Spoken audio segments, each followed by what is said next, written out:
Assalamualaikum warahmatullahi wabarakatuh.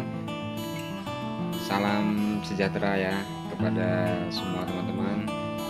Kali ini mari kita mengenal lebih jauh tentang tanah Jawa. Dan tanah Jawa itu, kalau kita berbicara tanah Jawa, itu tidak lepas dari yang seorang tokoh yang bernama Syekh Syubakir ya. Mari kita dengarkan ya, sebetulnya siapa itu Syekh Syubakir. Ini saya ambil dari sebuah artikel, dan mungkin ini bisa sedikit memberikan informasi ya, tentang siapa sebenarnya Syekh Syubakir dan tanah Jawa.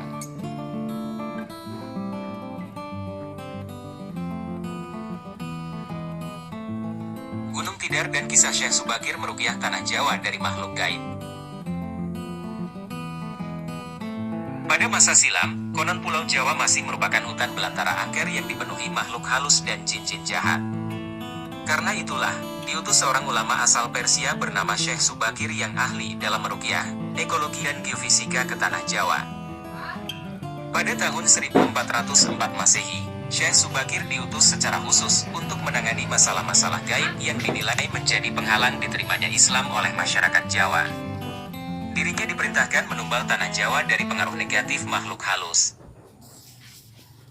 Berdasarkan babat tanah Jawa, setelah sampai ke Nusantara, Syekh Syubakir yang menguasai ilmu gaib dan dapat menerawang makhluk halus mengetahui penyebab utama kegagalan para ulama pendahulu.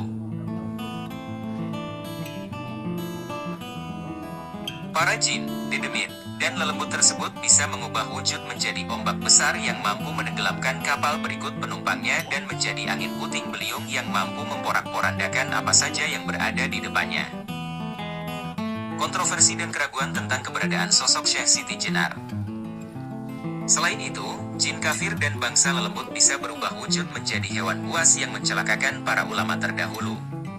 Karena itulah, Syekh Syubakir yang dikenal sebagai ahli menumpas bangsa jin diutus ke tanah Jawa.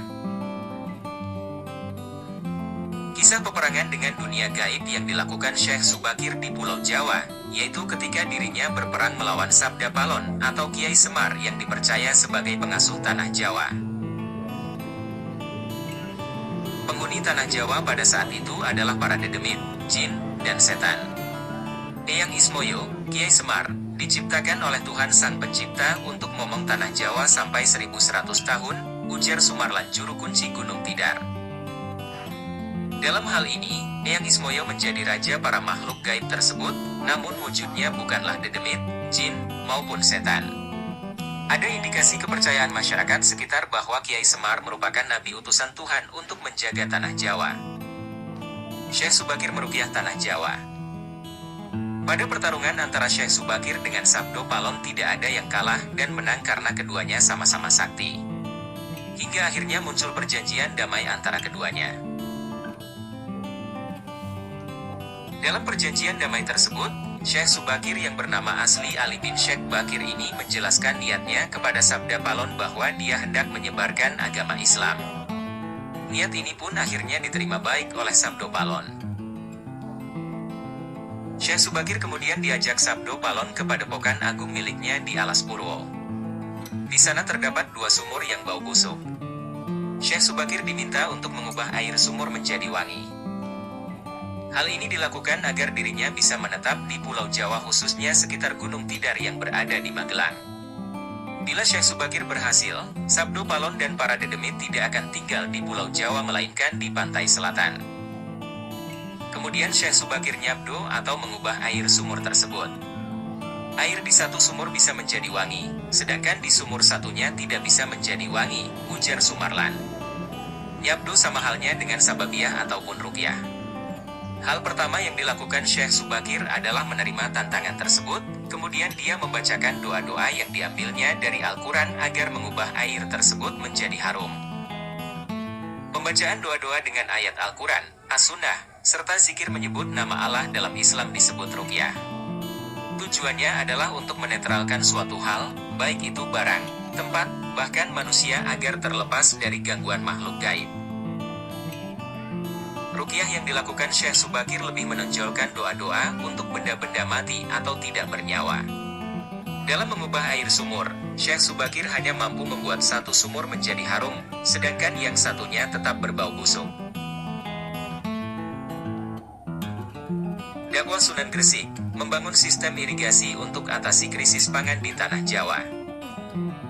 Menurut Fihan ada Nailihak dalam kearifan lokal bertajuk religi dalam Mait Gunung Tidar, satu sumur yang berbau harum menandakan kehidupan manusia, sementara sumur yang berbau busuk menandakan kehidupan jin dan setan.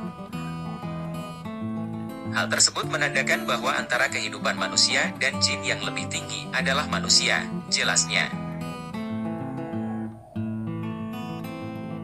Sama halnya dengan yang dilakukan pada dua sumur itu, ketika Syekh Subakir sampai di Gunung Tidar dia juga melakukan hal yang sama. Ketika itu, Pulau Jawa dikisahkan masih belum stabil layaknya perahu di lautan yang masih goyah karena gelombang.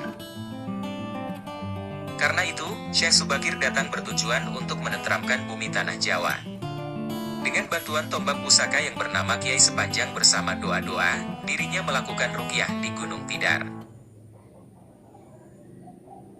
Kemudian para dedemit takluk dan saat itulah baru manusia bisa hidup di Tanah Jawa.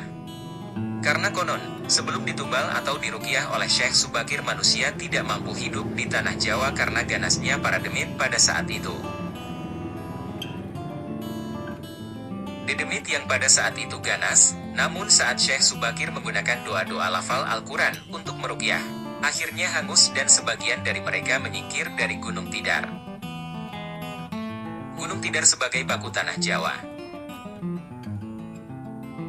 Setelah melakukan sabdo di Alas Purwo, Syekh Subakir memang memilih Gunung Tidar sebagai tempat berdakwah. Alasannya karena tempat ini berada persis di tengah-tengah Pulau Jawa. Gunung Tidar pun dipercaya oleh masyarakat sebagai titik tengah Pulau Jawa. Tempat ini memang istimewa karena berada di tengah kota Magelang dan sangat jarang terdapat gunung atau bukit yang berada di tengah kota. Di tempat ini terdapat beberapa simbol yang ada hubungannya dengan unsur religiusitas dan kebangsaan. Simbol ini seperti bangunan makam, tugu pusaran Tanah Jawa, paku Tanah Jawa, dan tugu tiang bendera Akmil. Di atas Gunung Tidar terdapat 3 makam yang menjadi budaya serta banyak dikunjungi para peziarah dari berbagai kota. Ketiga makam tersebut yaitu makam Syekh Subakir, Kiai Sepanjang, dan Kiai Semar. Pada makam Syekh Subakir tidak ada yang istimewa dari segi bangunan dan perlakuannya. Hanya saja peziarah bila ingin memasuki halaman makam harus melepas alas kaki sebelum pintu gerbang sebagai bentuk sopan santun. Sunan Bonang, berdakwah lewat kesenian dan tabuhan gamelan. Bangunan makam Syekh Subakir berbentuk bundar atau lingkaran. Bangunan tersebut mempunyai makna bahwa lingkaran itu seperti kehidupan manusia yang mengikat dan membina masyarakat agar senantiasa rajin dan taat beribadah. Selanjutnya makam Kiai Sepanjang atau tombak milik Syekh Subakir yang dianggap sebagai pakuning Tanah Jawi atau pakunya Tanah Jawa. Paku hanyalah sebuah simbol, sebenarnya Kiai Sepanjang berbentuk tombak pusaka yang digunakan untuk meruqyah Tanah Jawa. Sedangkan makam Kiai Semar terletak di ujung puncak Gunung Tidar atau bisa disebut berada paling tinggi di antara situs-situs yang lainnya. Bangunan makam Kiai Semar berbeda dengan yang lain karena berbentuk tertutup. Bangunannya seperti tumpeng berwarna kuning yang dikelilingi oleh pagar berbentuk kotak.